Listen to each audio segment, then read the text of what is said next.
Hello mga mi! I-share ko nga pala ang aking paboritong ulam. Ito ay ang talong at sardinas. Kayo po paborito niyo ba ang talong?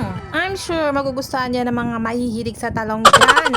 Aminin. At yan na nga, sa kawali nagpainit na ako ng konting mantika. At tong mainit na nga inilagyan ko na ng bawang at sibuyas. At hintayin lang natin maluto ang bawang at sibuyas. At pag nasunog na, kapag naluto na ang bawang at sibuyas, ilagay na natin ang ating paboritong sardinas. O, sinong kumakain ng sardinas dyan? Sarap-sarap kaya At yan. after nga natin magisa ang sardinas, ilagay na natin ang ating paboritong talong. Bongga mga mi, yan, hiniwa-hiwa ko na ang ating paboritong talong. Halo-haloin hanggang lumambot ang inyong mga talong.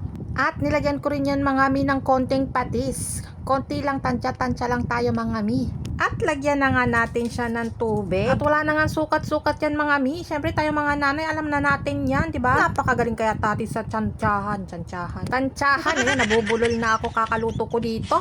At ito na nga mi, paluto na siya. O, kitang-kita nyo, di ba? But wait, there's more. Ayan ang sikreto ko para mas lalong sumarap ang ating ginisang talong. Lagyan natin siya ng ketchup. O, may presyo pa, 13 pesos.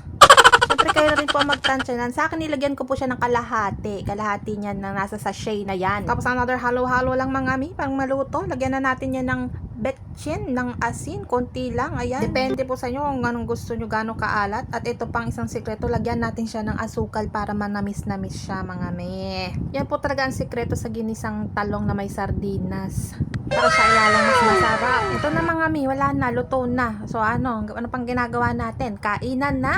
Grabe mga mi, kapag ito ang ulam ko, ang dami ko talagang nakakain kanin, nakakaasar. Diet pa, tapos ganito ulam, wala rin naman. Kaya ayun na mga mi.